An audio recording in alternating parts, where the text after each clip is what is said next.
and tell you the God for you, preaching God and man. I never see love like this. Lyrics get in love with a poor man's song. It's better for me to mislead you in honesty than for me to tell you lies. So DMG I say my man, I can sell out. My papa la carpenter man. You are on scroll. I live inside Zingra. I operating with Kakutere. For you, you living inside mansion. You operating with LEC. I hardly go to school. School fees don't have where my phone. For you, like I can carry you to school. Hey, baby. Your man a be you, she tired. Your papa na sign you too entire. Like what do you see on me? Like may you just behind me, baby. I love her. She said I love her. Baby, I love her. She said I love her. I love her. Baby, I love her. She said I love her. Baby, I love her. I love her. She said I love her. Baby, I love her. She said I love her. I wanna know if this love is divine. I want to know if this love is confide. I wanna know, baby. I wanna know if this love is divine. I want to know if this love is confide. I wanna know, baby. Your friend and say I poor and get nothing. That what do you see on me? That made you champion me. Yeah, the papa not told you tired. Your old man not slap you, she tired. That what do you see on me? That made you champion me. She said that love her. Baby, I love her. She said I love her. Papa, I love her.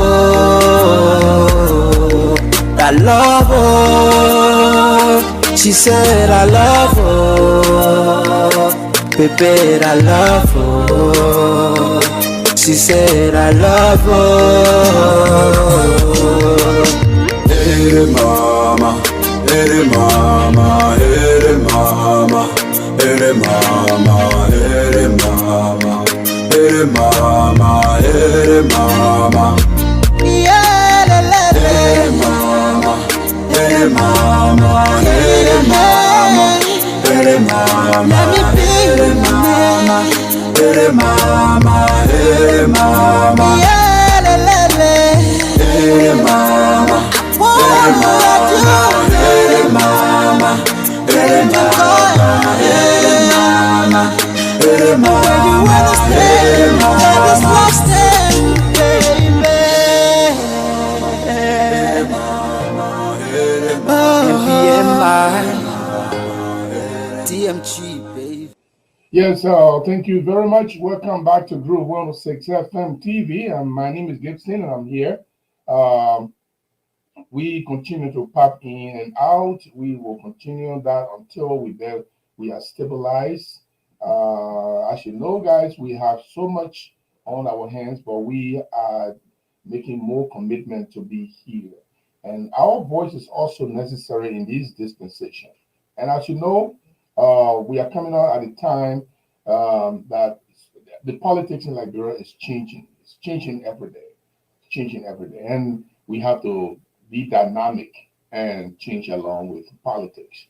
It is unfortunate that we have a country that has so much going on and so many things are happening in our life today, in our country today, that demand our analysis. So today I have like three topics. Let's say two topics and one monologue. And my monologue today is very simple. Uh, I will be looking at today. We are looking at President JMB, the power play that is now permeating our country, and we want to talk about like how Liberian bite or bit their own hands, how Liberian bit their own hands. And the other topic we want to look at the government under Jeremiah Koung. We want to look at it before it comes. We want to talk about it before it comes. And my monologue today is a little bit of a suggestion to the incoming government not to appoint any member of the current government. That's my monologue. So some people might think, well, it is divisive. If JMB say he came for the unity of the country, then why should JMB not appoint any member of the current government, any official of the current government? Anyone who served in this current government should not be appointed by either the JMB administration or the Jeremiah Koung administration. And that is my candid opinion. And I'll tell you the reason why I'm making that suggestion today. As you all know, in Liberia, every time there is a government of inclusion and or oppositions are brought into the government, as it was done in the Georgia government, if things go wrong, instead of them blaming the government or the president who's supposed to steer the ship of affairs, they say, oh, the opposition in government, they are the one that are undermining the government. And we saw that in the Georgia government. If mistakes were made, sedition don't accept the fact that the mistakes came from the president who failed to lead. Who failed to lead. To be a president is to lead. Everything, the buck starts with you. If you have people in your government, ministers, directors, if you have them in your government, you appoint them, and they are not doing the right thing, you should show leadership. You should show leadership. And the failure of the government to show leadership can lead to lapses in government function. Decisions that need to be taken cannot be taken. Decisions that are supposed to solidify cannot be solidified. Joshua sits there and other people take decisions that are not in favor of his government, and he sits there and does nothing. So seditions are blame Joshua, are blamed with the opposition in Joshua government for the mess in Joshua government. No, I don't blame the opposition. Well, we all know that when Joshua took over, the first 5 ministers that he appointed, five first people, the first 5 people he appointed were all from the Unity Party. That includes Ellie Johnson's Ellie brother, the director of the port of the LPRC, the information minister, then now Maritime Commissioner Eugene Nangwe. He joined Ellie, he was in CDC, but he joined Ellie. They were this very first people that he appointed. No sedition was appointed in the first 5 ministers that were appointed.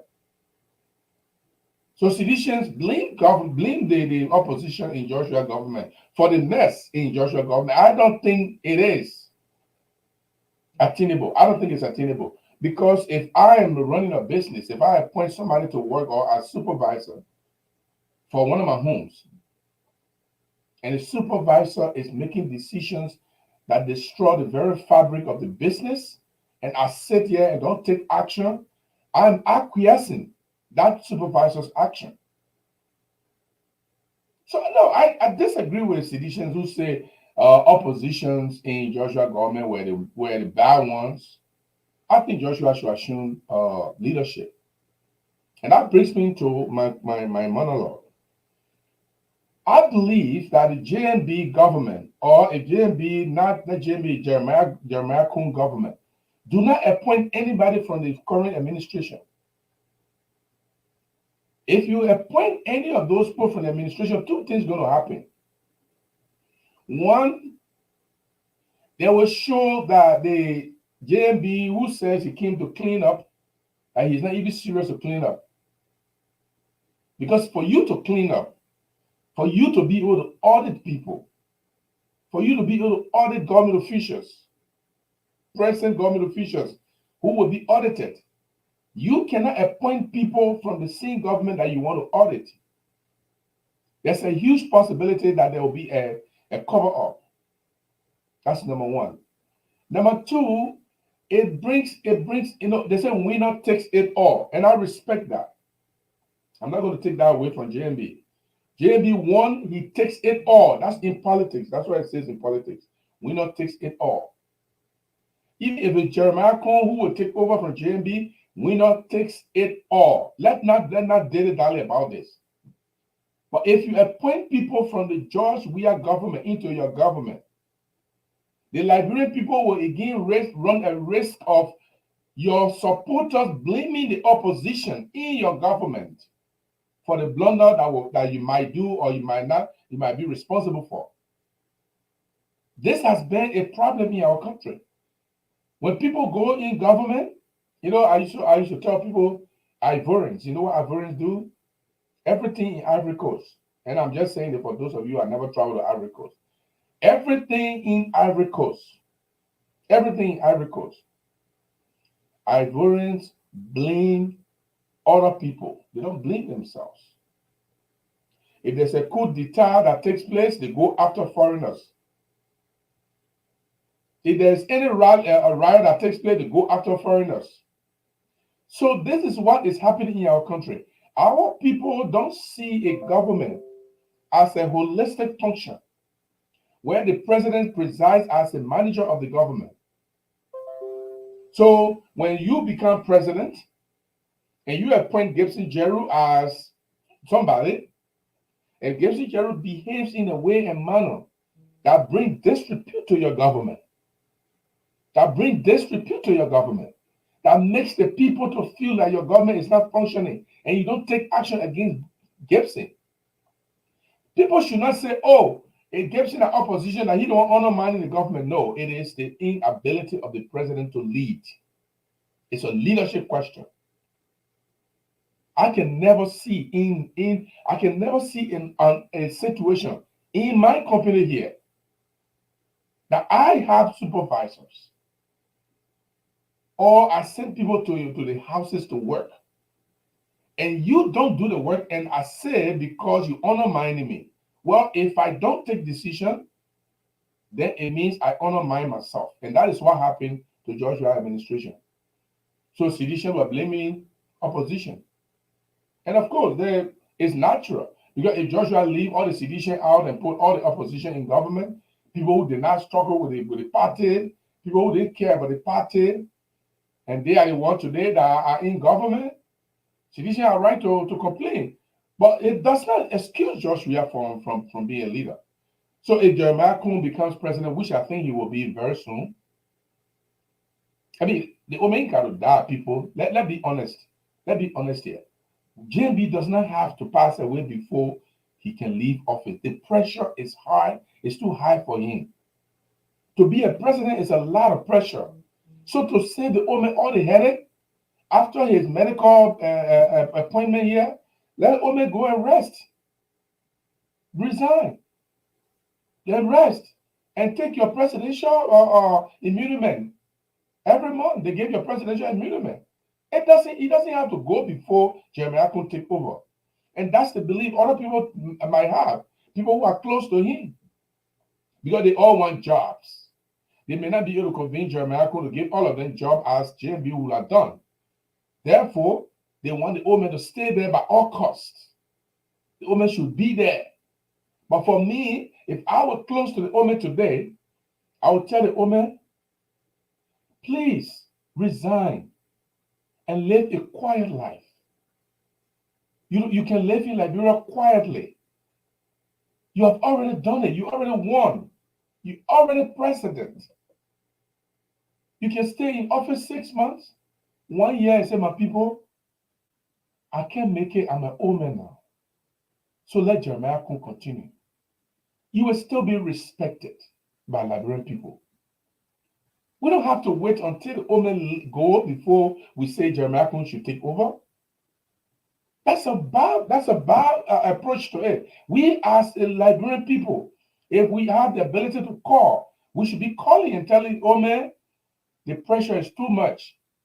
After a medical treatment, we want you to sit and watch the Jeremiah Koung carry on. Because before choosing a vice president, before choosing a vice presidential running mate, you must first of all trust the person. And I believe he trusts Jeremiah Koung. If that is not the case, then I don't know why he chose Jeremiah Koung, but I think he trusts Jeremiah Koung. I think he does. Because I can see the chemistry between them sometimes. They talk, they laugh, and I think that chemistry is good. So now the backing should be, if I were in the Unity Party now, the backing should be, the Omer is going to resign Jeremiah Koung. We want you to appoint this person to be your vice president from the Unity Party. That deal is sealed. That deal is sealed. The Omer resigns. Jeremiah Koung appoints another Unity Party person as a vice president. He is president because definitely once he becomes president, Unity Party is no longer a ruling party. MDR becomes a ruling party. That is a reality. That's a reality. Let's look at that. Let's see how that works. But it doesn't have to leave before Jeremiah Koung becomes president. And I think very seriously that if Jeremiah Koung is president, do not appoint anyone from the George Weah administration to any position. Keep clear of all of them. Keep all of them away from the government. Maybe for the first 6 months, maybe for the first 3 years. Your appointment in government should not include anyone from the George Weah administration. Let it be people that you are bringing by yourself. So we don't have to come again to blame opposition for honor mining. We don't want to blame any opposition for honor mining. And Rubin and do the mayor, I'm not God. That's what I said. The Omen does not have to die. The Omen doesn't have to die. We don't have to wait. Oh, when he go before Jeremiah Koung and take over, we can save the Omen all the pressure. He come after his treatment. He goes back to Liberia. He goes back to Liberia. He stays 6 months, 1 year. They make the deal with Jeremiah Koung. Look, Jeremiah Koung, the Omen is going to resign. We want you to pick somebody from the Unity Party. Here is the person we are seconding as a vice president to you. Seal that deal. The same way the Omen respected Jeremiah Koung and took him and made him vice presidential running mate, Jeremiah Koung should also politically, he should be able to commit himself to that. Take a Unity Party person as a vice presidential candidate. They sign all the paperwork. They reached the deal. Okay, the Omen will resign on so and so month, so and so date. The name of the person, the letter, and everything is written, recommending the person to the Senate for confirmation. As the Omen resign, the next week Jeremiah Koung is taking over as president. And then the following week, he recommend that person that was seconded by Unity Party to be a vice presidential candidate. Now we have a full-blown government with young people in the government who can stand the pressure. Jeremiah Koung is pretty young. I'm older than Jeremiah Koung. He was born in 1976. My younger brother is even older than him. He's a young man. He has vitality. He has energy. And I think Jeremiah Koung would be a good president. That's what I believe. I'm sorry. I'm sorry to disappoint people. But I think Jeremiah Koung would be a good president. I think he had to be a leader. So let's try that. Let's try that and see. Of course, the fact that I say he can be a good president does not mean I will not criticize Jeremiah Koung if he goes wrong. I will do that. I will hold his feet to the fire. In fact, it makes him better president if we all hold his feet to the fire. That is exactly what I'm going to do. So, in order to finalize my thoughts on the appointment of government officials from past administration, JMB, if you have an opportunity to hear this, or anyone close to JMB who will hear this, or anyone close to Jeremiah Koung who will hear this, or if Jeremiah Koung has the opportunity to listen to this, please do not appoint any government official from the George Weah administration. Please do not. Bring in your own people that you have selected or you are pre-selected before a government come into power. If you are a contending opposition, you must have your government already set up before you get into power.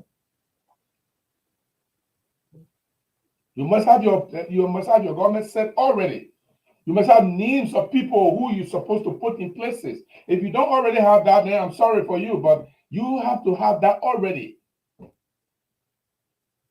And then those people that you have already, those people that you know already, those people that you trust to work with you already, put them in government. We don't want any complaint from anywhere to say, oh, the opposition, Jeremiah Koung brought in the government, at the opposition, JMB King, he wanted to do government of inclusion, peace, he wanted for peace, everybody to be in peace and reconciliation. No, we don't want any of that. We don't want none of that. We don't want none of that. We don't want no government inclusion. For me, I'm suggesting no government inclusion. The winner takes it all. It's all yours. Do not appoint anybody from the George Weah government. If you do, we will not take any excuse from anybody. I say, oh, that the old people that were in the previous government, they brought that they don't want making the honor money, the old men to fail. We will not listen to you if you do that. We are telling you now, don't do it. If you do it, we will not listen to you. And this video, I will have to play it many, many days for people to know that I said it ahead of time. Because you are not taking seat here, you are still one more away. You are not even taking seat. I'm telling you now. So that's what we need to do. If we do that, I can guarantee you, if we do that, we will see the ability of the people that are coming and compare them to the function of the people who are leading. We are going to just pause. These are the people Jeremiah Koung brought, or these are the people, you know what? Let me just use JMB for now.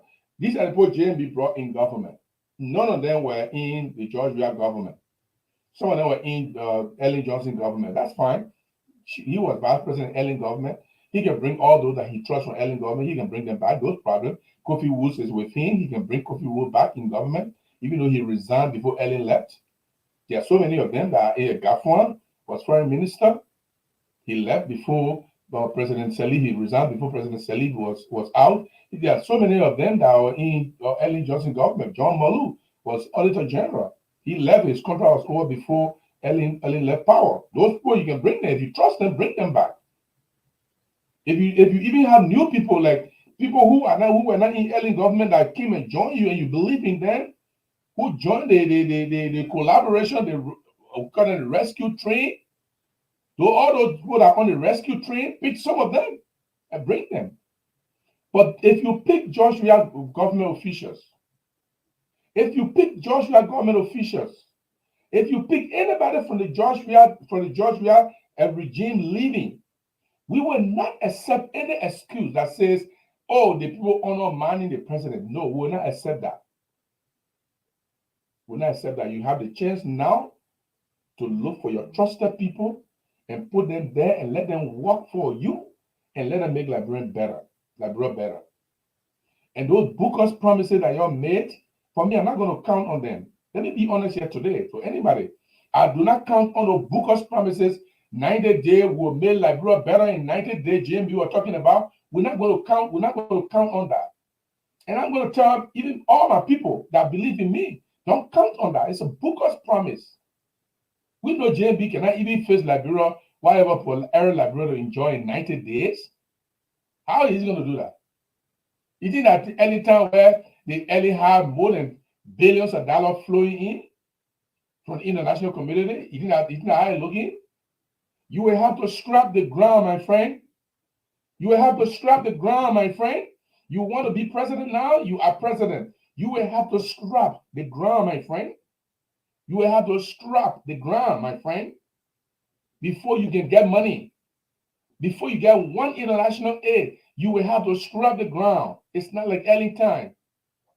Who told you that Joshua was not going through the same thing? Of course, Joshua didn't have anybody to communicate what was happening to his government.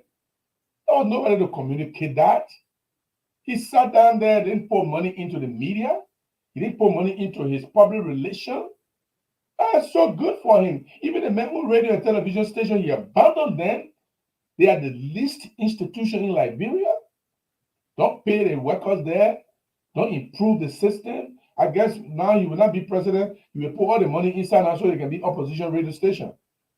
When you were president, with the small money that you were getting, well, not small money, plenty of money that you were getting for yourself, you should have built the King's FM and the Cloud TV and make it fabulous. If possible, pay for the satellite link to be able for Liberians in America to be able to watch what is going on in Liberia through your Cloud TV.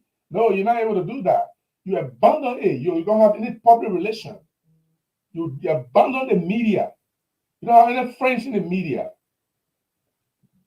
So what happens?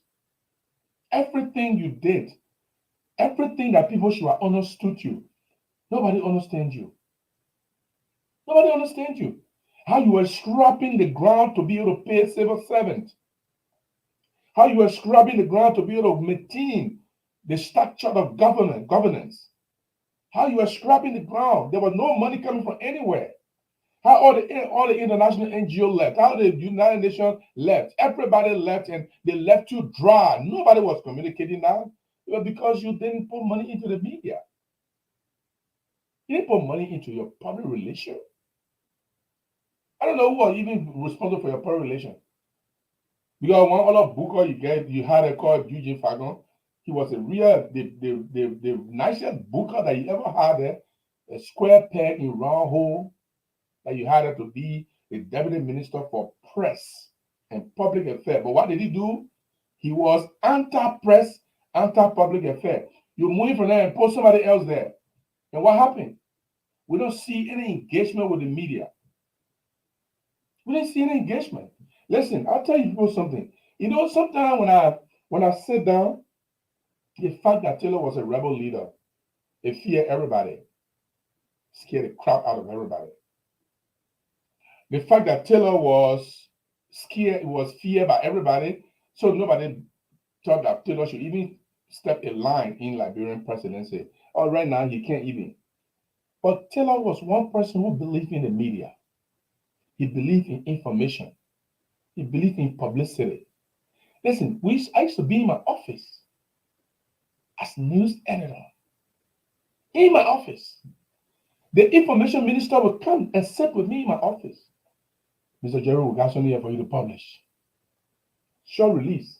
He didn't release to me. I mean, this is our release.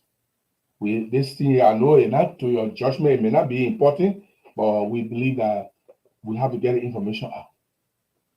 Okay, Mr. Joe Mobile, thank you very much. I'll carry it tomorrow. My man, I'm not leaving until I know this story is laid on the front page.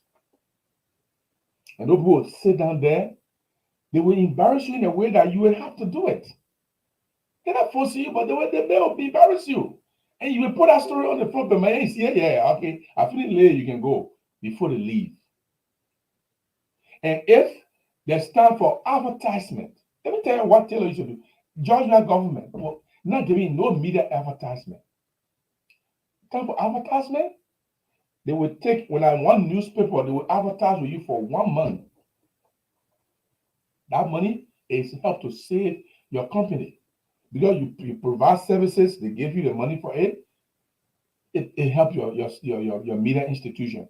The Georgia government, I don't know whether they were even advertising with media institution. I don't know. Because I'm not there to see government announcements, government program, the proper agenda. Their whole proper agenda. They should have published that thing in the newspaper for everybody to have a copy of it. Every day. I don't know what to do with these days. So the thing is, it's painful to see that things that are supposed to happen, they are not happening. But people think that with JMB coming into the office, then everything is going to be 100%. If you are listening to me now, let me do JMB and the folks a little bit of favor. Let me do them a little bit of favor. And I'm doing that because this Liberia is all we got. That's the only thing we got called our country. That's our common patrimony. JMB lied to you. He can never make Liberian enjoy in 90 days. In fact, he can never make Liberian people enjoy in 1 year. The struggle to run the Liberian government, it is hard. It's harder now than it has been during Ellen Johnson's time. When JMB was vice president during Ellen Johnson's time, money was pouring in the country. Let me tell you one of the things that helped Ellen.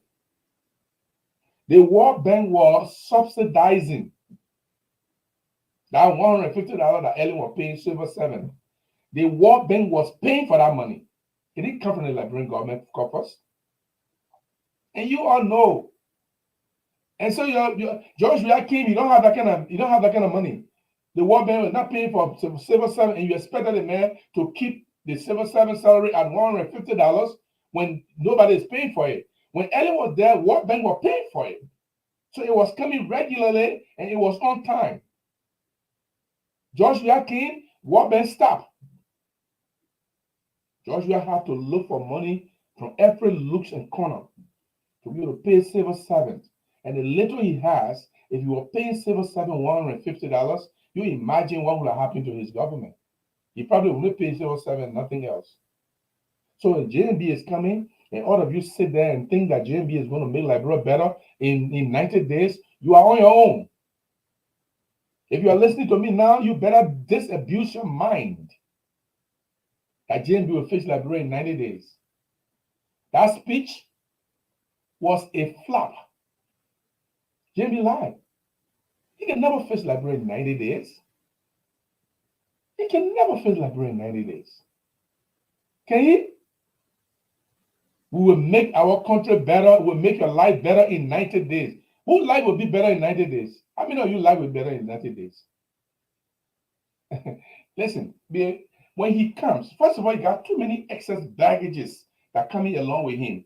There are some countries like the United States of America will play what we call a wait and see game. The United States will play a wait and see game because of his association.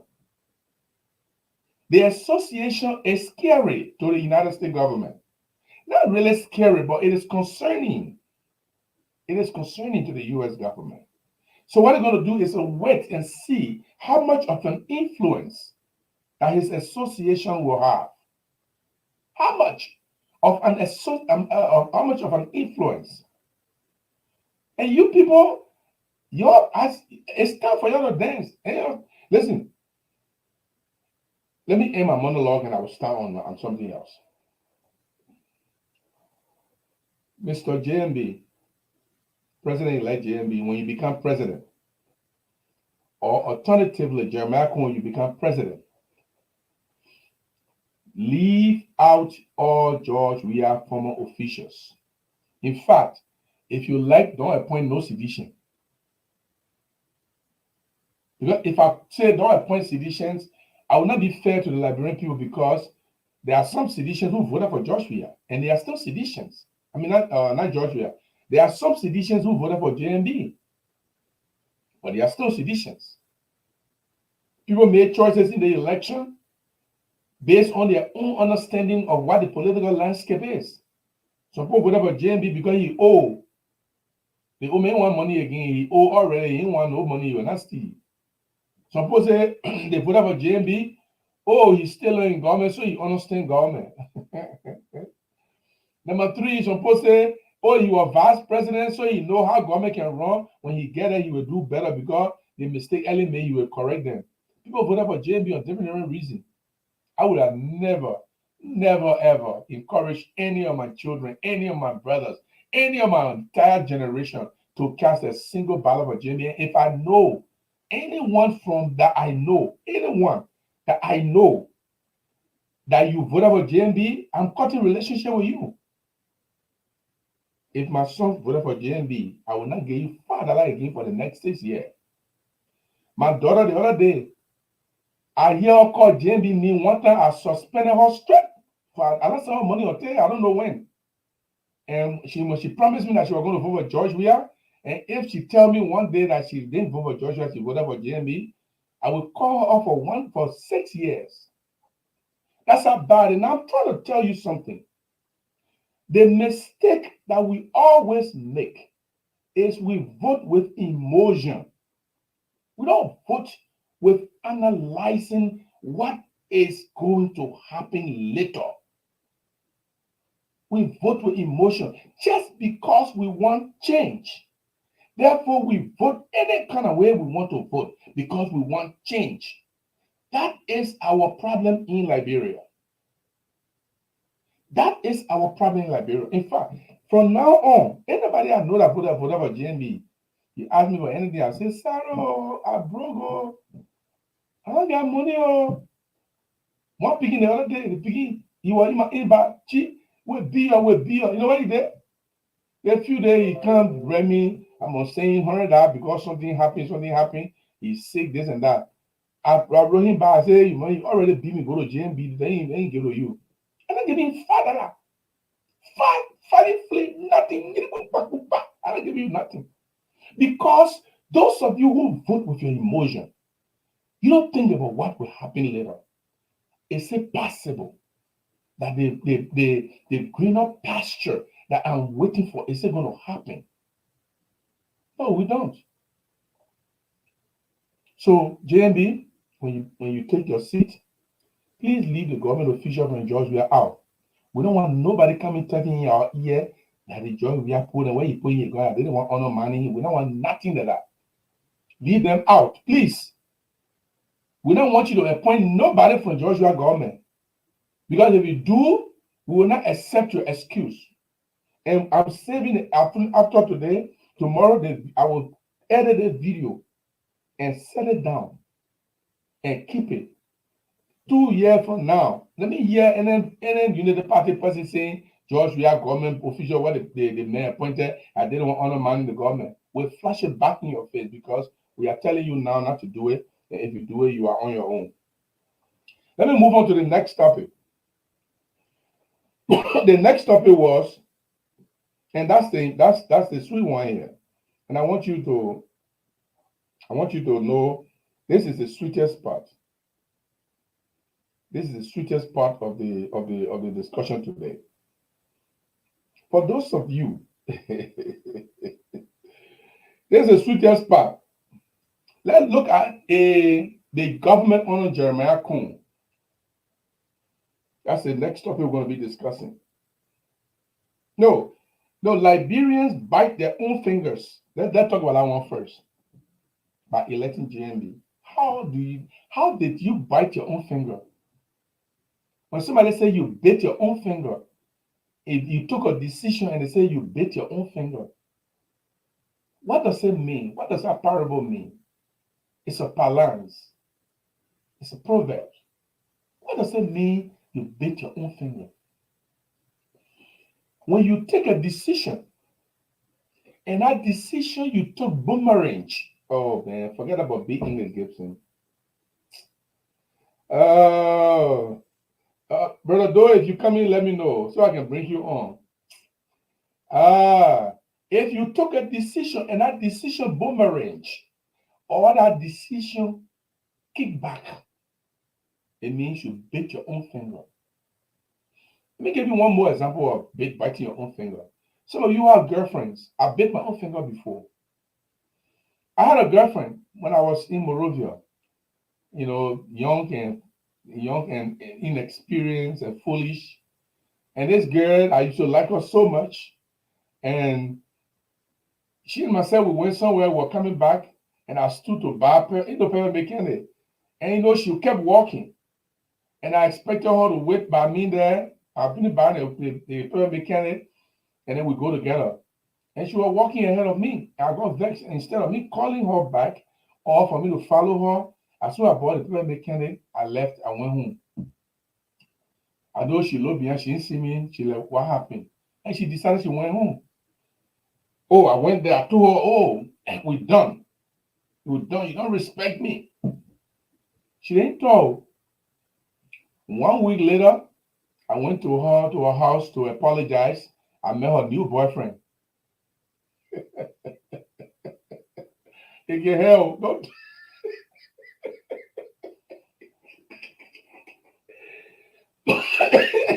It can hurt. If you in a habit, stop. It can hurt. I go to the girl to go back the girl. I met her new boyfriend. I asked her, well, who is this? She said, I'm a new boyfriend. I get vexed. She said, no, don't be vexed. You told me 2 weeks ago that you don't want me again. So I can't be waiting for you. You came here and said you don't want me. That means I don't want you. And you say you don't want me. So I got myself a new boyfriend. I said, are you serious? She said, I'm serious. I never got her get back. I never got her back. That is called biting your own finger. You make a decision, and that decision comes to haunt you. You bite your own finger. You cast your diligent vote for JND, and you thought that you have voted for a great government to come. You have voted for a great president, but you are biting your own finger. You don't know that. I told someone today, the person called me, and they said, no, that was last night. I don't sleep in the night, right? I sleep every day 6 a.m. from 6 a.m. to 10. Today, I slept from 6. I woke up there, I slept again, and I think up to 1 o'clock, if I'm not mistaken. The guy called me and said, Brother Gibson, why do you always talk about JNB health? That was the question. And I really love the way the brother asked me. He asked me respectfully and he listened. I like people like that. The brother is a die-hard JNB person, but he's a friend of mine too. Maybe because he's my friend, so he respects me. Maybe all the JNB people, they just cuss me. They just say anything they want to say to me. Yeah, I don't mind. My skin is thicker. They can say whatever they want to say. I don't mind. I don't care. The guy asked me, why do you always talk about JNB health? You know what I did? I pulled up. For the first time, I used my own class lesson, my own international politics. I pulled up my lesson. I took time on the line and I read it to him. How in politics, the health of the president is a paramount political issue. Our Liberian people don't know. Everything is strange to Liberian people. Everything is disrespect to Liberian people. You talk about the president being healthy, they say you are wicked. In fact, somebody just wrote, I think I can go back to that statement. Somebody wrote on a comment right now. Ruben Papasiga Dilde Mayon. I know it from Nima. Mayon or Mayon from Nima. So Mayo he just wrote a comment just now. Exactly what I'm talking about. Biting your own fingers, guys. You bit so hard on your own finger. That's why you are done by electing JMB. He said, you go, he asked me because I'm talking about JMB health. My people, the fact that you don't know does not mean it doesn't happen. The fact that you don't know doesn't mean that it is wrong. The health of the president is paramount in politics. It is a big, big political material. But people, what's wrong with you people? How would you elect someone who cannot physically run the country? Let me read something. I think I need to read something from the Constitution. Why did the Constitution? I think I need to read it. I don't need to say it. Wait.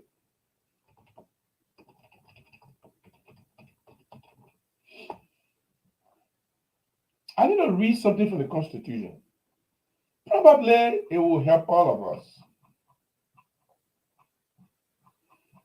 I need to read something from the Constitution. Let me look for it and see if I can still see that.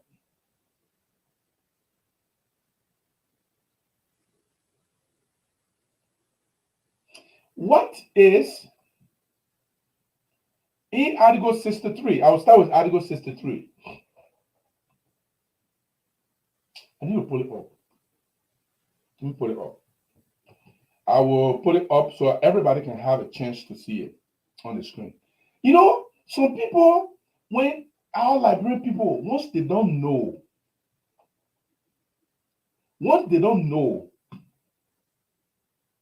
the fact that they don't know, it means it doesn't exist. Why should we talk about JMB health? I'll tell you. When the Constitution, I want somebody to ask me, what does it mean by the Constitution when it says when the person is incapacitated to become the president? If you were elected and you were incapacitated to become a president, what does it mean? It means what? What is the framers? What are the framers looking at? I want to be thinking about that while I put the subject matter up. You know, I need to pull it up so we can read it. And that was a big debate. What does it mean when the Constitution says if the president is elected but incapacitated to take seat? What does it mean? I want you to think about it because this is the problem we have. Our inability to think through words, to think through situations, to think through things. What the Constitution says, when the people elect you and you're not able to be president, why would not make you to be able to not be to be president? They didn't say when you die, they say you are incapacitated. Why would you not be able to be president? They didn't say when you die. So too many things can make you incapacitated. Too many things can make you incapacitated. It could be that you are crippled.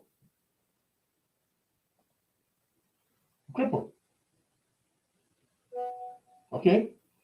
You can no longer walk. Is it? Is it that? Haven't you seen some president in a wheelchair before? Franklin D. Roosevelt was in a wheelchair when he ran America. But what does it mean? What could have been incapacitated for Franklin D. Roosevelt? Because if you cripple, you can be president. The man was a polio victim.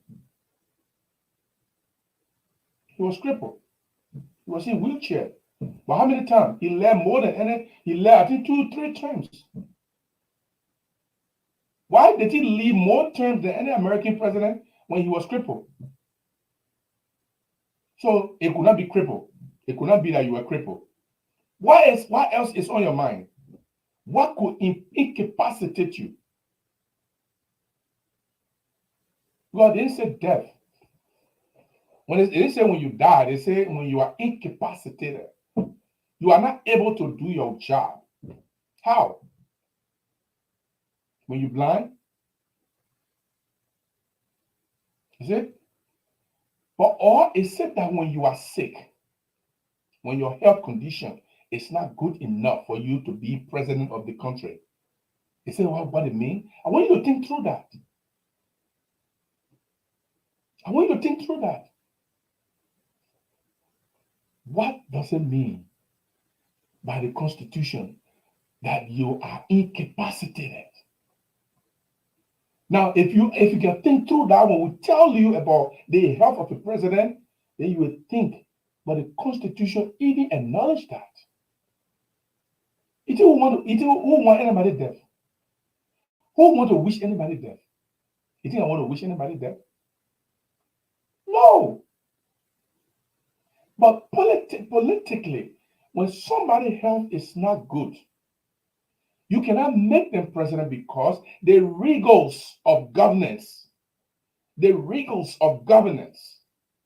the activities, the ability to make a sound judgment. If you are sick, your ability to make a sound judgment is undermined. Now, you don't believe me? Why did JMB leave and come to America? Why can't wait for inauguration? What did you think you care about Liberia? Or you don't care about Liberia? Why did he have to come to America? If health was not any reason for anybody to be concerned about, why did he come to America? Why didn't he just stay in Liberia and do, oh, I love my Liberian people, and I cannot leave and go to America? Why did he come? Because when you are sick, when you have health matter, yourself, your personal well-being is more important than thinking about the national cause. If the man are thinking about national cause, you say, no. I need to be sick, but I'm not going right now. I got to do inauguration for the people. They want to see me being president before. I can go to America right now. But no, you know what you're thinking? Oh, I got to save myself first. To here with a job. To here with inauguration. My life comes first. I will go and take care of myself first. What happens if he doesn't go back? What happens?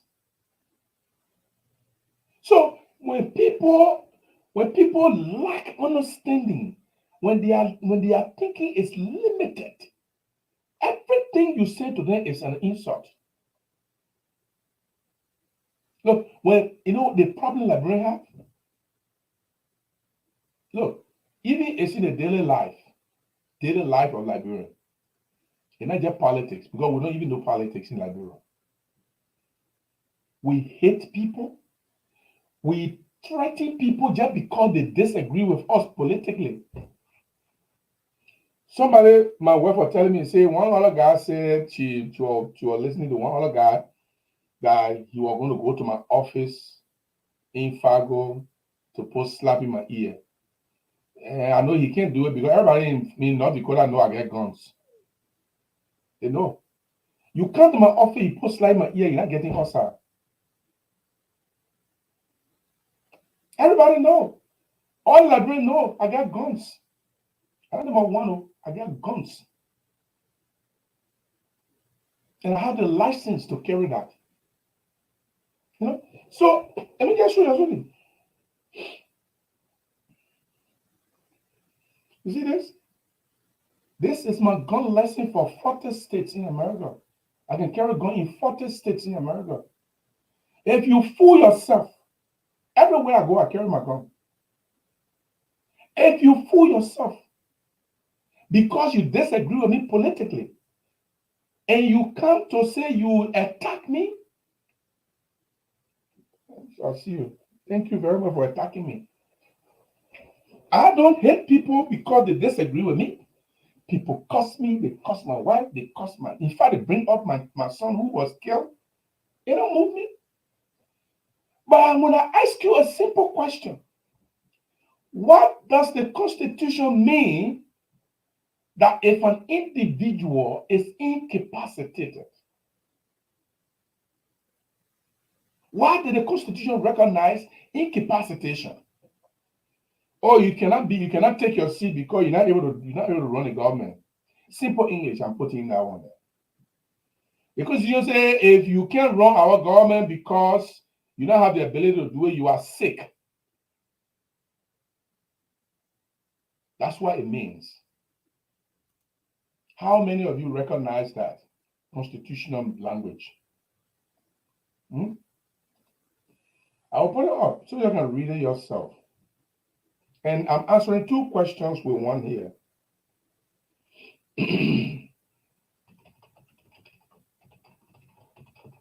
I'm answering two questions here with this one. With one something. We'll settle two things, two problems here right now. So many of you who do look, why would you think I would do international relations, international politics? And those are the very reason why people go to school for. That's the very reason people go to school for. We go to school to learn better, to learn more new things. But if you go to school and you can't learn what you go to school for, then why are you there?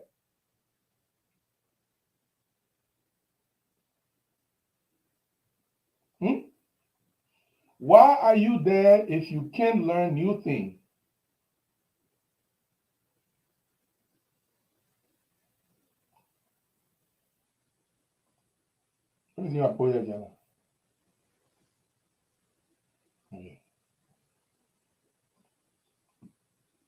We have to understand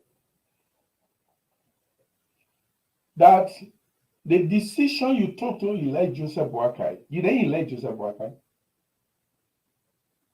The actual person you elected was not Joseph BOAKAI. No, he wasn't. The person you elected,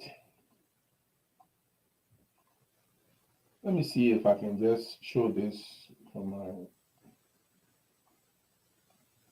I don't know if I can just do. Sorry guys. Saying we be full of nonsense sometimes. Okay. Let me see if I can share my screen here. Okay. So you see on the screen, let me show on the screen.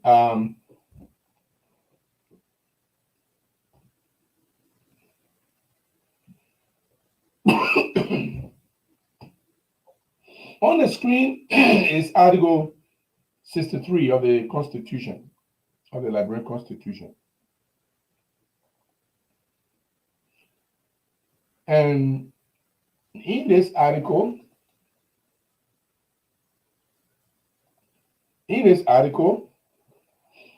I hope you guys can hear me.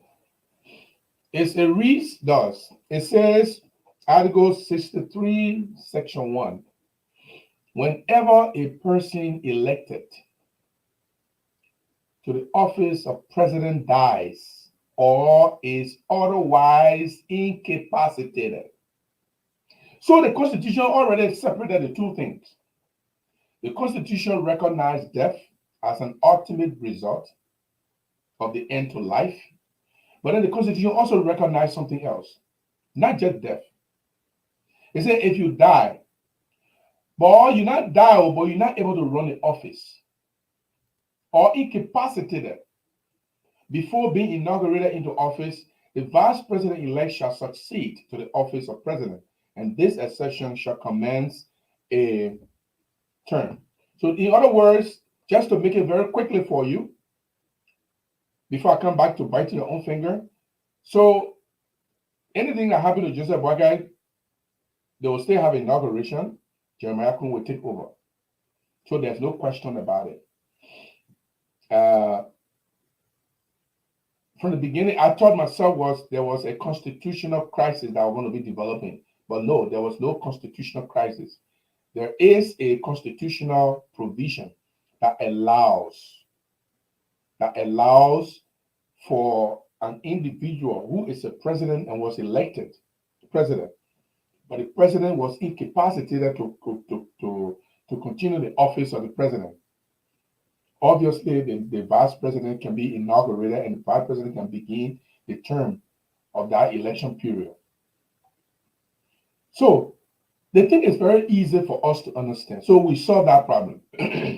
Jeremiah Koung will still be president, but when I say you bit your own finger by electing Joseph BOAKAI, is look, guys, don't you know your decision to elect Joseph BOAKAI was actually to elect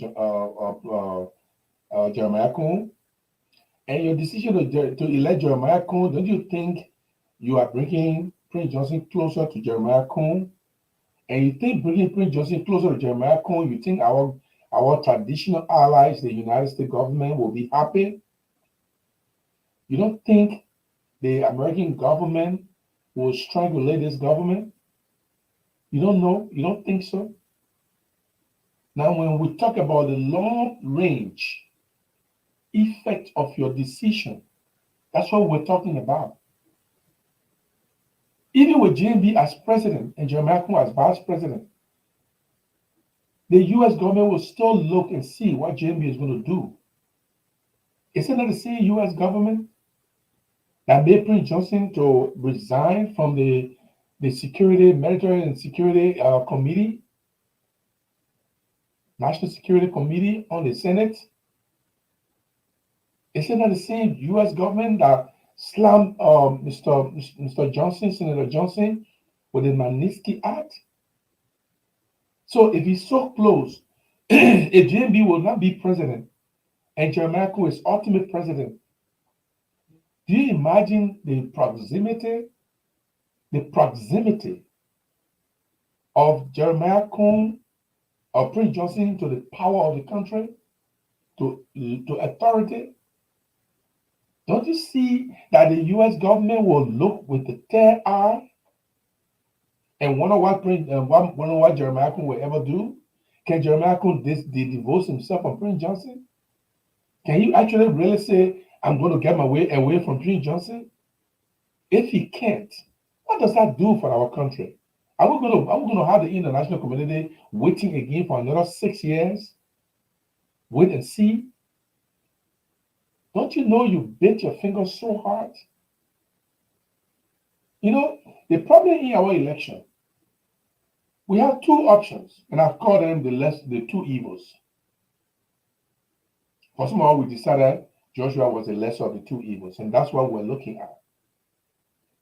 That has nothing to do with tribe. America is not crime.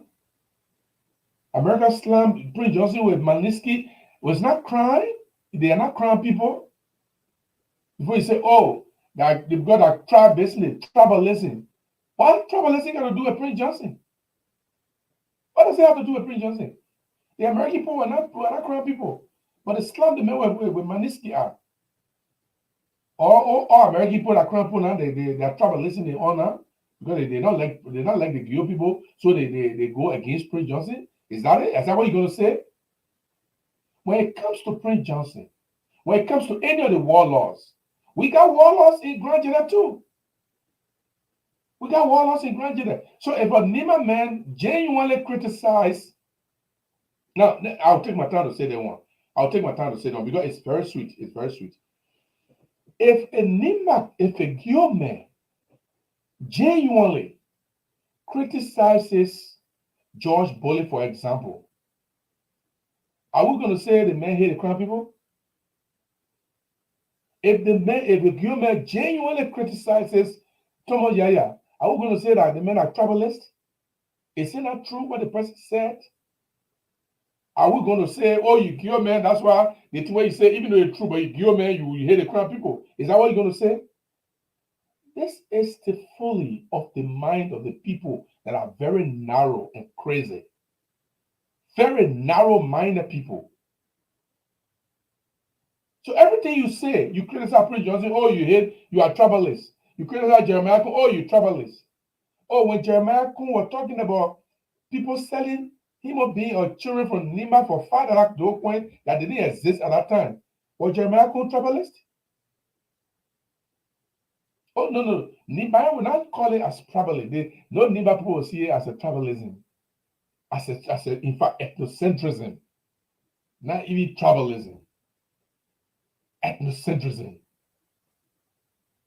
When you are asked a question to deliberate on a very important matter and you turn it into grand thing, that's tribalism? Did you call him a tribalist? And you think you're going to scare us with your tribalist accusation?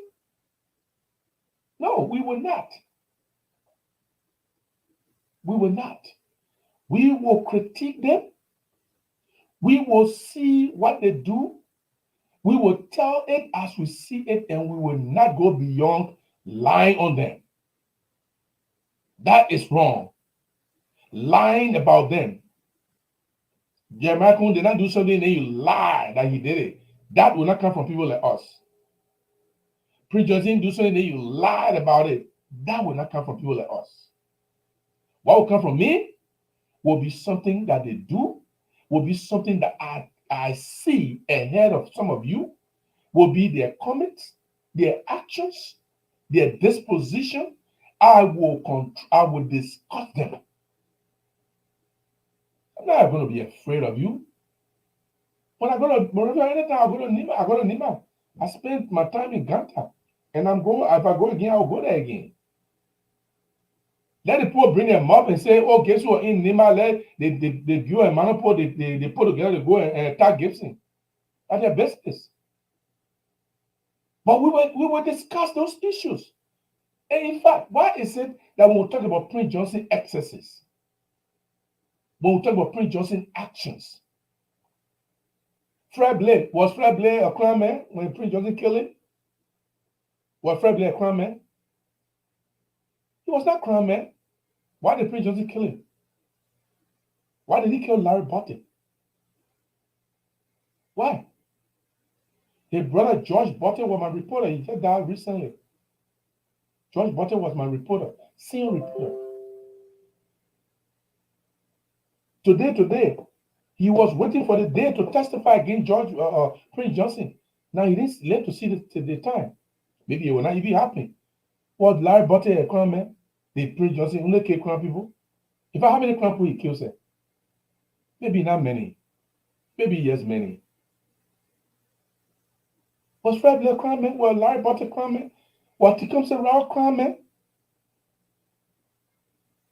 There were so many people that Prince Johnson killed that were not crime people. So when we criticize him, it's about tribalism. Tribalism afoot. But let me tell you something. Let's look at Jeremiah Koung, a government under Jeremiah Koung. Let's presage. Let's presage.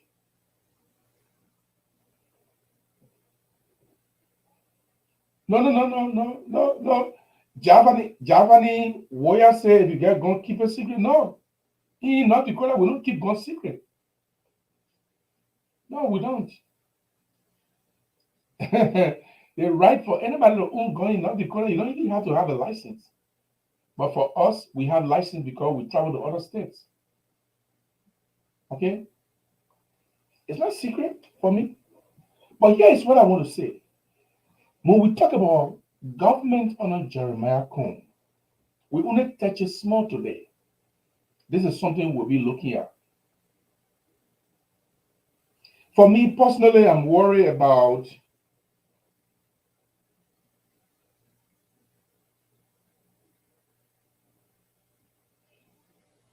yeah, Mr. Doe, you want to come on? I can bring you on so you can read a press statement, though.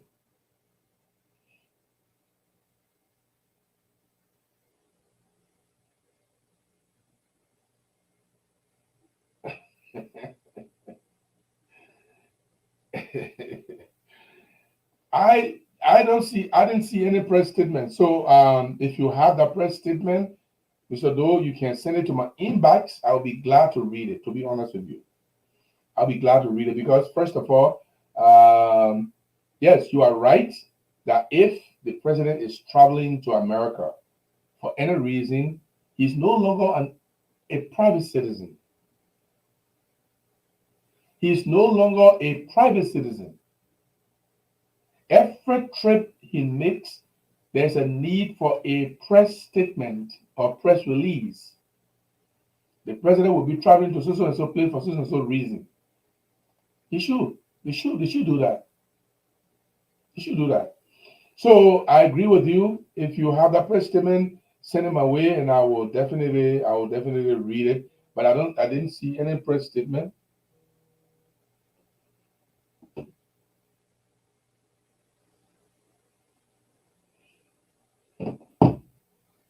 Hello? Yeah. Mm-hmm. Okay. Okay. Okay.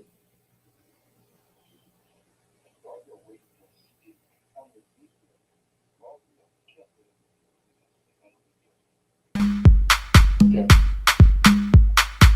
Highly spiritual.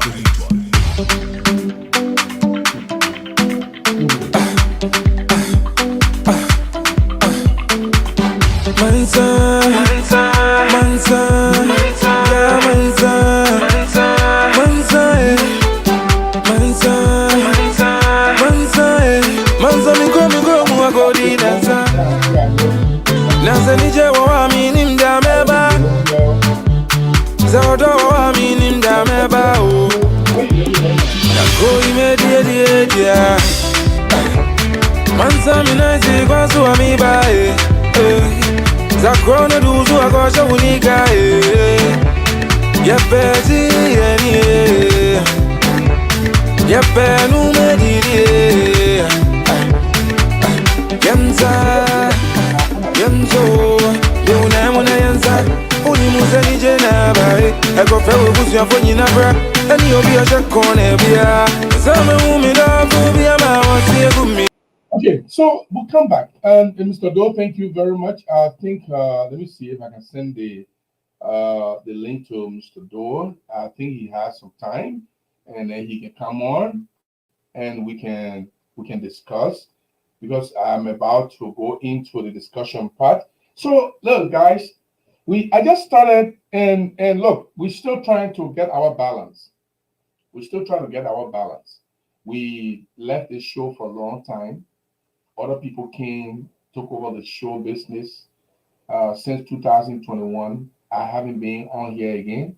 And so we are just coming back. We want you, when you come, you share the video so that because the more you share, I believe people are going to be able to watch, people are going to be able to participate.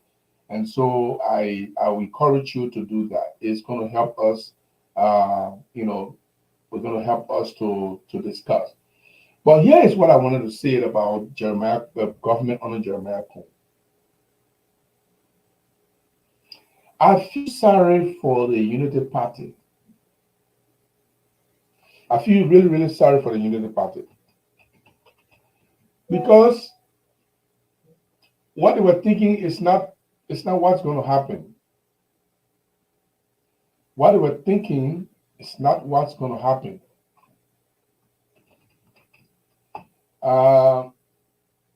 Jeremiah Koung definitely will be president. In fact, he is president now. I will call him president-elect instead of vice president-elect. The other day I wrote something. I told Jeremiah Koung, what made you more Nimbayan than me? You have Nimbayan. Myself, my grandma come from Nima too. My mother's mother, she come from Nima too. And that's why we should go to Blood Gala. I used to go to my grand aunt, Zimbabwe most of the time. We used to go there. She come to the town. She stop in our house. She came to perform. She stopped in our house. Most of the time. So even though my mother's father is Crown, her mother is half Gio and half B. So That's it. We're the same. We're the same. Why would people think? Why would people think that Jeremiah Koung is more crown than me? You from Sano, your father from Sano, your mother from Nima. Is it because you stay in Nima? So if I'm going to stay in Nima too, and be successful like he is, so then what? Then I'm a Nimbayan. Or if I'm not in Nimba, if I live in other country, then you are more Nimbayan. That's complete nonsense. I don't have time for that nonsense. Nonsense. So people always think that when you talk about Jeremiah Koung, then if you're I mean that makes it very unique for me. That makes it very unique for me. First of all, I tell people, look, I tell Liberian people it is so unfortunate. It's so unfortunate that Councillor Gonglo did not make it to the final line. It's really unfortunate. I believe in this guy so much. Yes, I do believe in Councillor Gonglo so much. I believe that the best president Liberia will have ever had will have been Councillor Tiawanse Gonglo. I went to Nigeria, I mobilized people, talked to people on the radio, basically campaigning, sent my guys out there, campaign for him, wanting him to be president. Unfortunately, he's not. Elder James Bleedy Jr. Oh, that's a junior here. Oh, okay. How you doing, my brother? I know your dad. Where is he? Is he there? Is he in Liberia? I really like to speak to him. That's our papi there. Papi can talk funny. That's our papi. So we I don't think about people. I think Councillor Gonglo would have been the best person for Liberia. I think Councillor Gonglo would have served Liberia the way he can. The man, he doesn't have this thing called the ego, the greedy, the greed. He doesn't have that kind of thing. So but it's still on the table. It's still on the table. 2029, we'll see what happens. Because if these people don't govern well, the Liberian people will make a decision. And I hope they will not make a decision on the basis that all the men are Nima men, therefore will not try Nima men again. It will not be like that. I hope it will be a decision that will make them say, this man did not perform, we move him and bring a good man to perform. That would be the best way to proceed. So when Jeremiah Koung become president, and he will,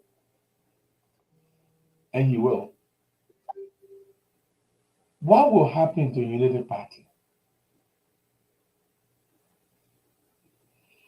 So for me, if I were in the United Party right now, start cutting deal with Jeremiah Koung. Start cutting deal with Jeremiah Koung now. The deal should include the slot of a vice president. You know, and I know that Jeremiah Koung will be president. Omen JNB will be retired. And I mean retired. So if you're thinking negative, don't bring it near my door. Bring it near my door, I will sweep it away. I mean really retired. Personally, I believe the Omen should retire. He has won the election. He has proven himself right. He has proven other people wrong. He can be president for 1 month, 6 months, retire. But before you retire, negotiate with Jeremiah Koung. We're going to leave the scene. You're going to take over. But for Unity Party to remain in the field, we want you to pick one person from the Unity Party to be your vice president. Make sure Prince Johnson is part of it. Prince Johnson get too rocked in your head. When it shake, he can change. And it shake very often. So when you make that deal for the time that deal will stand, you'll take a stick and pass it from Prince Johnson. Put a stick and tie it here on this so he can't shake. Because when he shake, we tell Jeremiah Koung, without any obligation to honor the agreement. So when you make that deal, if possible, if you're able to send Prince Johnson to Nigeria, let him be there while the deal succeeds, you can do that. and you call all the communication, you take all the cell phone from him. Because he's not good at keeping agreements. A tool rack in your head can shake anytime. He's unstable in anything. So when you put a stick, when you're feeling making a deal, you take stick, you put it on the bandage and tie a body with a stick. So his head can do like this. When his head do like that, when the two racks shake, he will dishonor the agreement. But that is the best thing you all should do now. Because you know what's going to happen? If even JMB appoint any cabinet minister, Jeremiah Koung has a responsibility to appoint people that he trusts. He can remove any and all of them and appoint his own. There's no guarantee. There is no guarantee. And when that time comes, and somebody try to criticize Jeremiah Koung because he did that, I will be on Jeremiah Koung's defense. At that point, they will not call me travelers. They will call me a patriot at that time, because at that time they can call you patriot. I will be on Jeremiah Koung's defense. If that time comes and you criticize Jeremiah Koung for removing JMB appointees and putting his own, I will be number one to defend him. Because no president will have people in place that you don't trust. The position of the cabinet minister or director general or any top appointed position is at the will and pleasure of the president, and they must enjoy the trust and confidence of the president. So when that time comes, all those that will be appointed by JMB may or may not be removed. And if he decides he wants to remove any or all of them, he will be in the right to do it. So I would think that the government under Jeremiah Koung, here's my prediction. Here's my prediction. I will please keep this pre-day prediction. I want to be honest here in this prediction. I think if Jeremiah is president, I think the people of Nigeria don't have any reason to worry. You don't have any reason. I was discussing with my little brother today, and I was telling him that anyone he talks to from Nigeria should encourage them that they should not see this as a threat to Nigeria. Listen to me carefully. I'm saying it now, and I mean it. If you are from Nigeria and Jeremiah Koung is announced president, it's not a threat to you. In fact, even though I believe Jeremiah Koung, he spoke very wrong the other day, and his statement came across as being a negative travelist, but if he is president, he will be careful with Nigerians.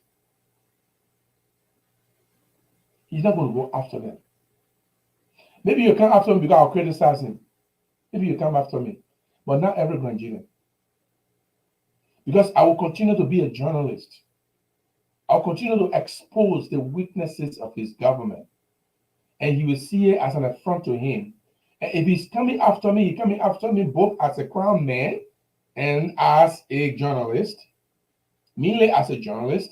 But he will see me in both capacities. Oh, because I have a dual background. That's why Gibson is criticizing me. But I've been criticizing Ellen Johnson Sirleaf.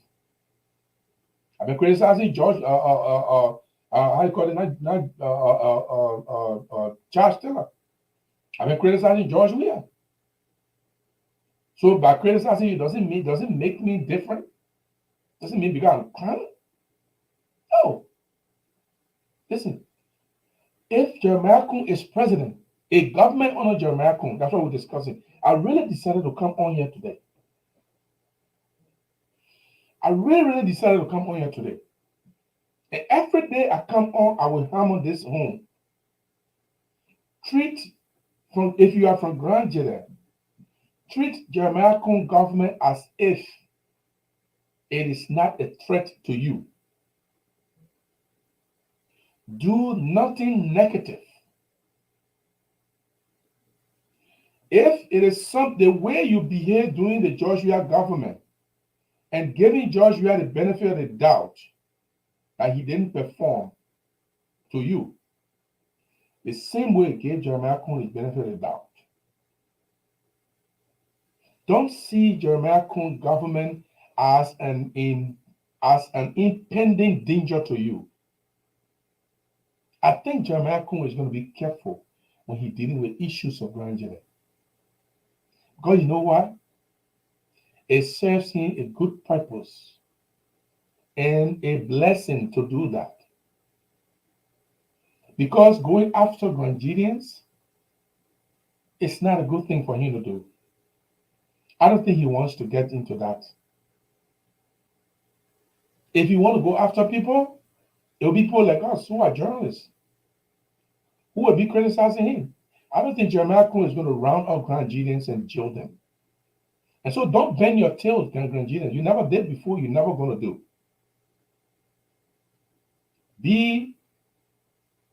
Make sure you give him the benefit of the doubt. Don't do anything that will undermine his government. Just as you did nothing to undermine Joshua's government, do nothing to undermine Jeremiah Koung government.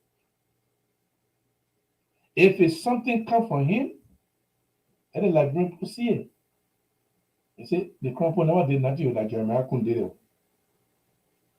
Oh, Jeremiah Koung going after the people. The people do nothing. He start going after them. Let the Liberian people say so. But I can guarantee, with every ounce of my belief, I think Jeremiah Koung is going to be. He's going to be very careful with Nigerians. He's not going to go after Nigerians. I'm saying that because I'm hearing a lot. I'm hearing a lot. He may not even say that yet. As a matter of fact, he's still vice president elect. And I'm hearing a lot. And as a man of peace, it's my duty to encourage everyone. I'm not speaking for Kru people. I'm not speaking for Mana people. I'm not speaking for Bassa people. I'm not speaking for Loba people. They have their own people that speak for them too. But I'm telling you, in Liberia today, the reason why Liberians have been hesitant to elect Grandidian or Liberians into the presidency is because they are afraid that these two tribes will cause trouble for our country. And I told my friend Ebenezer said, I think that this morning or last night, I said the election of Jeremiah Koung, if he ascends to the presidency, is going to be a blessing for both Grandidian and Nema. And he said, how? And I said, Liberians don't think that these two tribes can behave themselves if they go into the presidency. They think that the two tribes have too much power, that the two tribes full of trouble.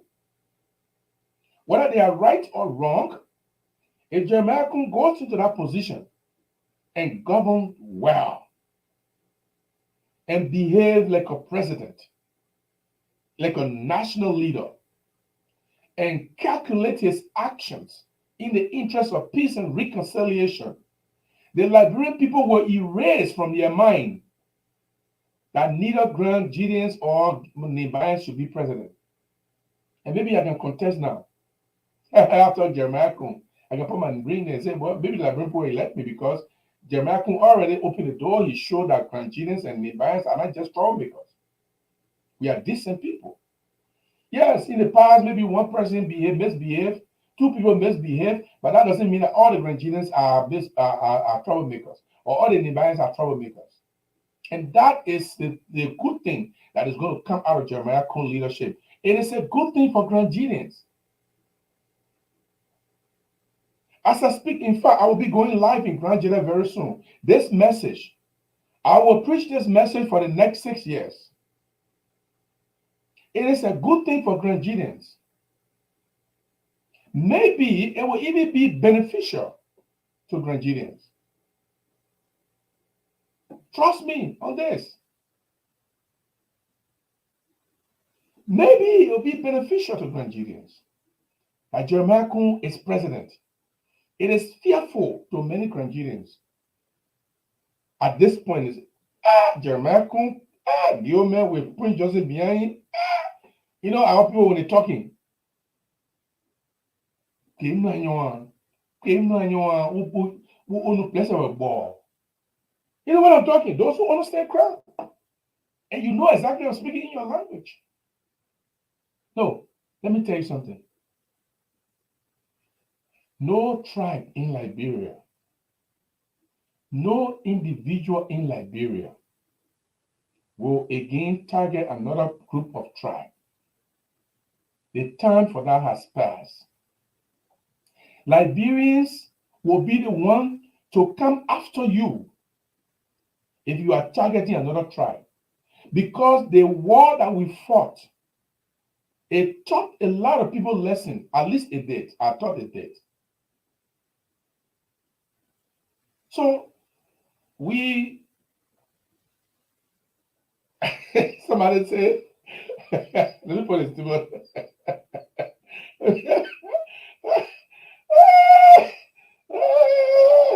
let me put a statement on the screen. Stella Flan said, Jeremiah Koung has been brainwashed by his political godfather PYJ. This is evident in his utterances. For instance, he made it categorically clear that Nima citizens need justice instead of saying Liberians need justice. And he continued. He said, Gibson, I disagree with you. My own crown brother disagree with me. That is the beauty of this discussion. That is the beauty.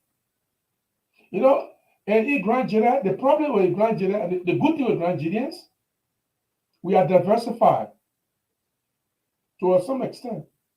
We disagree with each other, but we're still the same. So, but even though he disagreed with me, but I still believe, look, when I go to Monrovia, I'll go say hi to Jeremiah Koung. The other day on Spoon, I asked him a question. He said he was not going to answer my question, and he thinks I'm a travelist. Now, I don't think he mean it. I don't think he mean it. Because he has a long way to go with me criticizing him. We haven't even started. No, we haven't started. So, it's not about tribalism. It's not about tribalism. It's all about governance politics. It's about government politics. Before I even made a decision to support George Weah, I criticized George Weah. George Weah was not crime, it was not Guillaume. I criticized Ellen Johnson Sirleaf.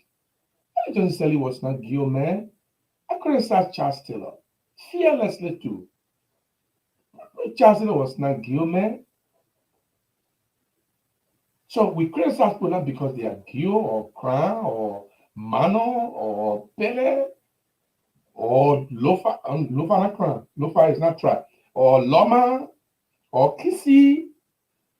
We don't criticize you because you are a tribe. I don't give a heck about that. I don't give a heck about anybody's tribe.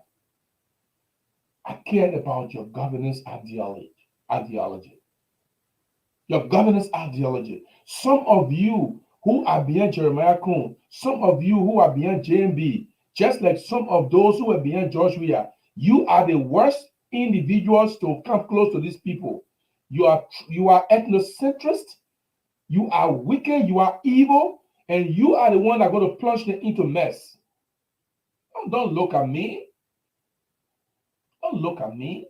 But let me tell you something. The Liberian people will never forgive any of you who start trouble in Liberia. And I can guarantee you, they're not going to come from Grand Nigeria. Listen, Nigerians are not afraid of anybody, but they don't want to start any trouble as well. We want to rebuild our lives. We are patiently waiting for that road to be paved so you see what kind of development we're carrying in our own country. Because when reason we can pass. That is a negative. I don't get time for you go to Grandjida and see how many Gil minor people live in Grandjida. You can't say that about Nima County. Can you? Can anybody from Nima say that about Nima County? Can you call any village in Nima County where you see 2 or 3 crop who are living? In my village, in the villages, they are there. They have our sisters. So many women have you women there to our brothers. We don't care. We are the one that don't believe in tribalism. But we can't say that about Nima people. They need to create a ground for us to all be the same. And this is why Liberian people are afraid of both tribes. Because if we continue to look at each other as cat and rat, Liberian people will always always have problem with us. We need to behave ourselves in any way, shape, or fashion. We should stop looking at each other like enemy. And I can promise you, when I go to Monrovia, I'll go try to see Jeremiah Koung and say hi to him. Let me go there and the person say, no, we don't want to talk to you. I turn around and come back. I'll go and say hi to him. I know it'll be difficult to find him. He's a vice presidential elect. Soon be president. I can imagine how many people in front of the house these days. I know he's booking 10 to 15 back arrests every day. I just want to see. I let my just show me the mayor. See all the people all over there. Everybody. They got to put maximum security for the puppy. Nobody will harm anybody in Liberia. Nobody. If anybody will harm anybody, we should be thinking about Prince Johnson harming Jeremiah Koung, not anybody else. A government under Jeremiah Koung,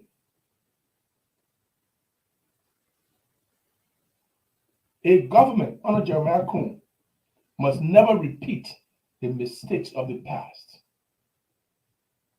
Must never repeat the mistakes of Samuel Doe. A government under Jeremiah Koung must portray itself as a national reconciliatory government. Because you know what? If you repeat the same mistakes,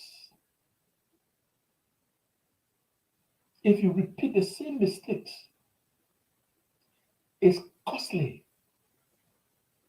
Very costly. Dangerously costly.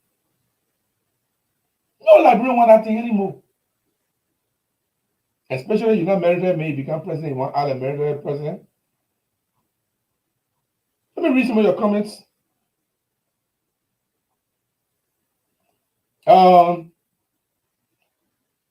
Let God bless JMB. We kick George Weah out. This one, Bawe slew up Bawe, and that's a JMB man there. Crime member, your JMB man, Jeremiah man. He voted for Jeremiah and JMB. He said men are now governing the country, not boys anymore. The boys are out. This one is coming from Ruben Papasiga Dilde Mayon. I'm a Nima brother there. He said, you God? Why he asked me if I God? This one's come from Joseph Tamba, JMB nephew there. Thank you for this podcast. And he said, Bowie, something must be wrong with you. Can you see the diversity? Bowie is a crime man supporting Jeremiah Koung and JMB. Joseph Tamba is a kissy man supporting George. What gonna go through is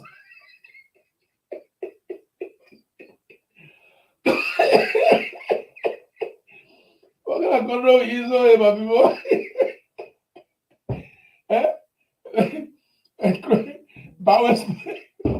Bowie way, is a serious critic of mine too. Yeah, my own late brother, Bob Clergy. Bob Clergy, he can no opposition in the whole world but Gibson Jeru. What he want on me, I don't know, but that's okay. He's my little picking. Bawe is my critic as well. And he says, Bawe says he kicked the boys out. But what time I say, time from Lopa say, he say he wrong. That is the beauty of politics. What's wrong with people? They don't get it. What's wrong with you people? Somebody criticize somebody and you are angry. You want to beat people up. Some people were beaten and killed because of JMB or whatever. Nonsense. Nonsense. And that's where coming from Emmanuel Ama. Emmanuel Ama looks like he's from Bapulu County. I don't know. Ama. Yeah. Either Bapulu or Cape Mount. He said that he trusts. Yes. Jeremiah Koung or JMB must appoint people that he trusts. And if JMB appoint people that he trusted and faces out, Jeremiah Koung has a responsibility, and he doesn't have to be disrespectful about it. He's not going to be disrespectful about it. He can just remove the people that JMB put there that he doesn't trust and put the people that he trusts. Those that JMB put there that he trusts, he will remain. I agree with you, Emmanuel. You're right. And let me see my son here, Bishop Prince Joshua. We say you watch it. Thank you very much. Let me go to Salia Sonny. He said, Mr. Jeru, what goes around will come around in the Senate. Since they decided to go against all the CDC qualified people because of politics, the CDC lawmakers are ready to pay them. And that's a fair game. That's a fair game.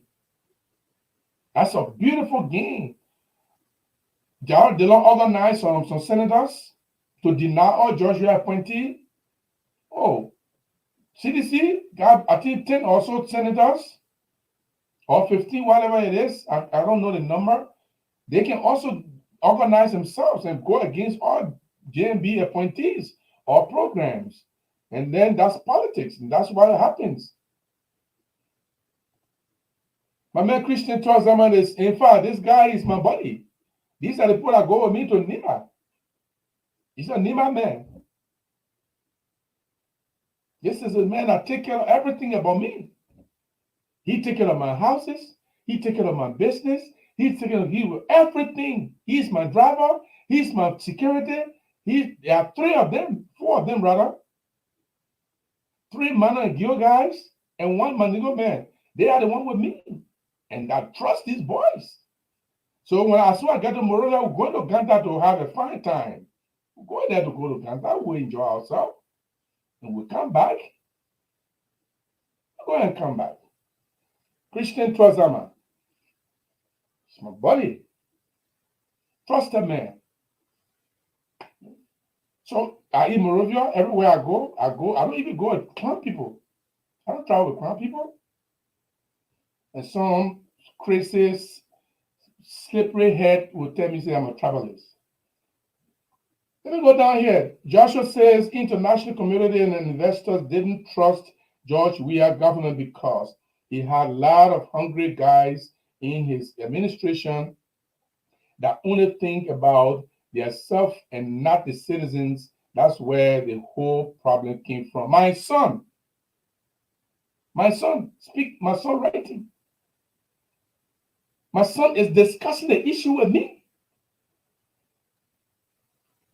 And that is the beauty of politics. That's the beauty of politics. And he's right, though. Even though I disagree with him in some places, that the international community did not come through because he had a lot of greedy people in his government or hungry people in his government, but also there was something we call in politics, wait and see. Let's wait and see what happens. That now that the George Weah has passed the Millennium School, that he have done well in his second term, that he probably was going to get more support. All the 6 years they were trying him, making him to meet certain benchmarks, and he met some. He just met his Millennium Goal benchmark. scored very well. And then it happened. This one is coming from Nora Khan says she's watching from Philadelphia. Nora, welcome. And Atos say, hey, hi, folks. The weekend. Let me go down here to a fason corner. Corner, any corner you see, it ain't all mandingo. So be careful. When you see some corner, then they are VAR. VAR, Mende, mandingo people can use corner name. But this Afason, I'm my first time here before. Afason. Hey, look, mandingo. But I'm mandingo brothers. I'm a one mandingo picking who with me all the time. As soon as I go again, he will come. We'll go all over the place. I love people like that. He said that girl now wanted you.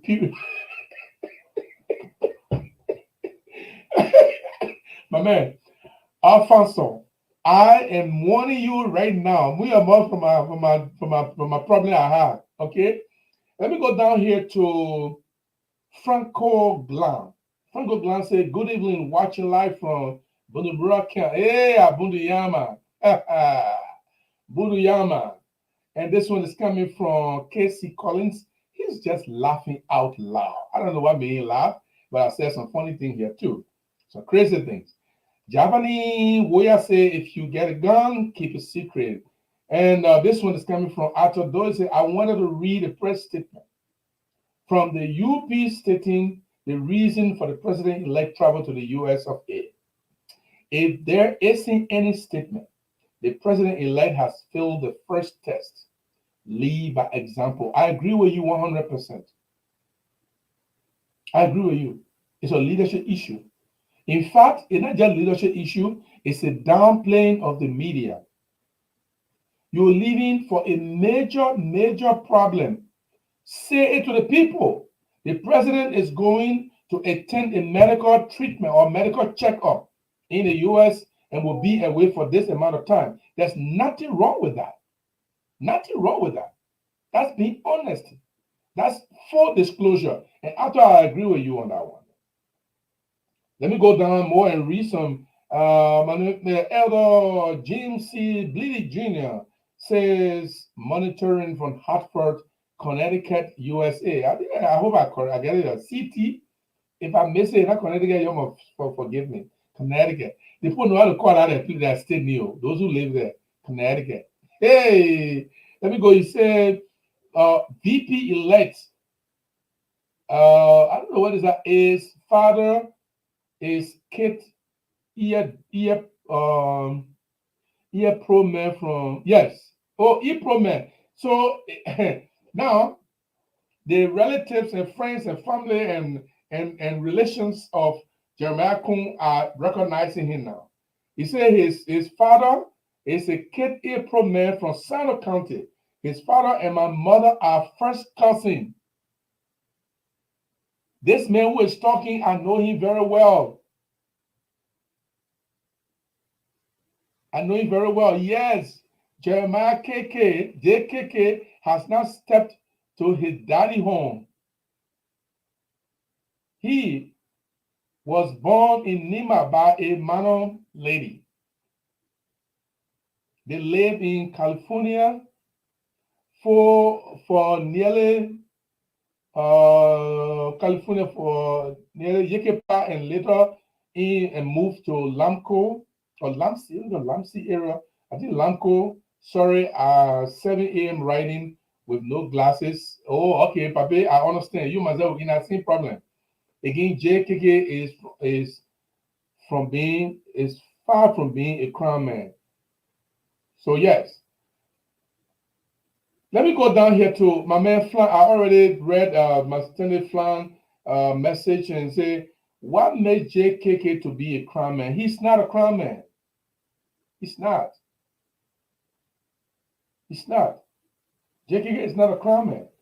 His father is from Sano, his mother is from Nima. He's not a crown man. He said JKK is a Jedipo man that is a part of a Gribble in Sano. Now we're getting the more identification. We're getting more identification. Jedipo is a part of a Gribble tribe in Sano County. So he's from Sano, but he's from the Jedipo tribe. Well, I don't know. James Bleedy is a very knowledgeable man. I respect him a lot. So I'm not going to say anything about that. But definitely, I never say he's a crown man. I know Jeremiah Koung is from Nima. His mother is from Nima. His father is from Sino. Sir, please read my comment by that is in opposition with you saying that Jeremiah is from Grand Jeda County. No, I didn't say that. I didn't say that. I didn't say he's from Grand Jeda. I said Jeremiah Koung is from Nima. His mother is from Nima. So I know very well. I cannot say from Grand Jeda. All right, guys. So that's our comments, and we read your comments today. Keep writing your comments and challenge us when disagree with us. I want to say thank you very much. We have been here almost 2 hours, and we're going to do that.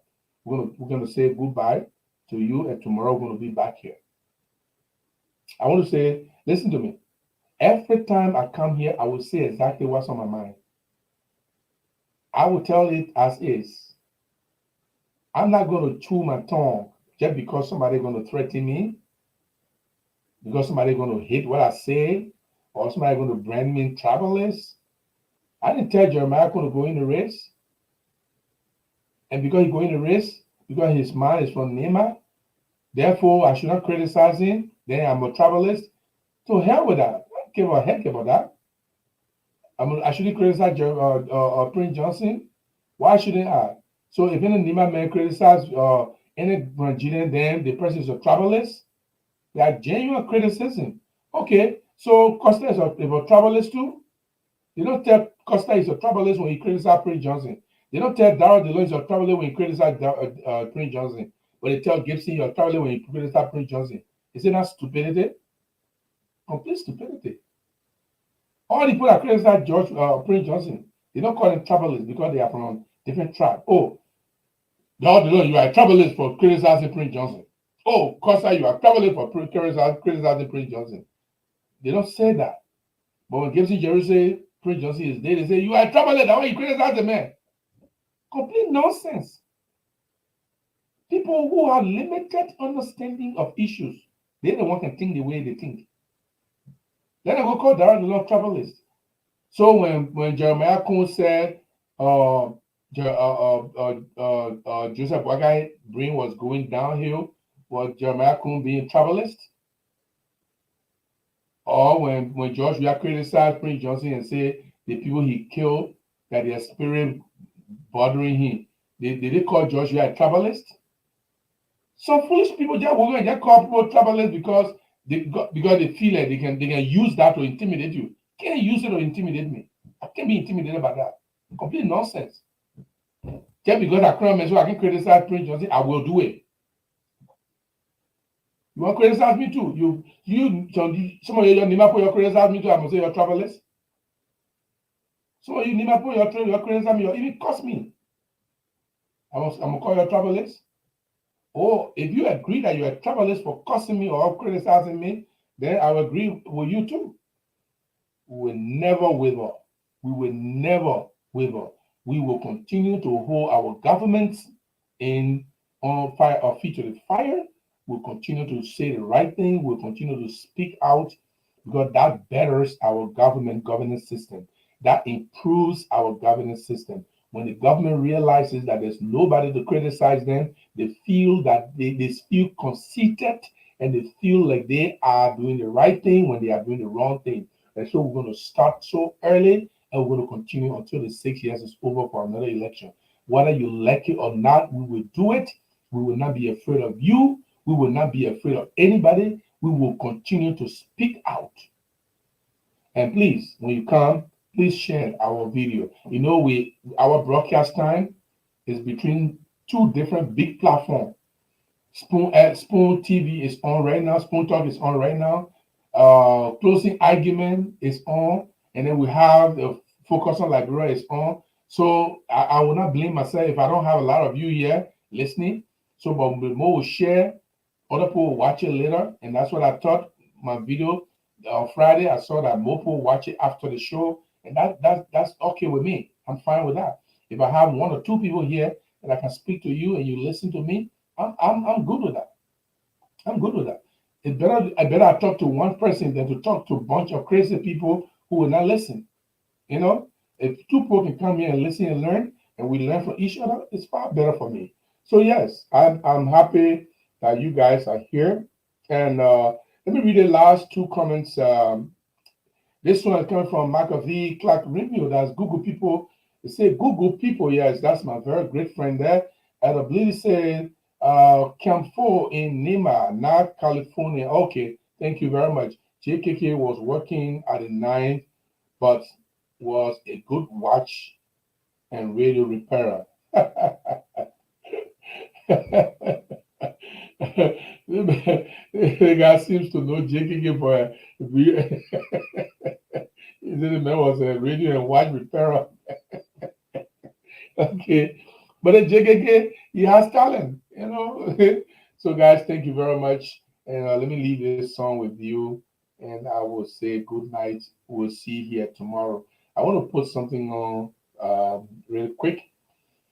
Let me put this crown song on for all of you.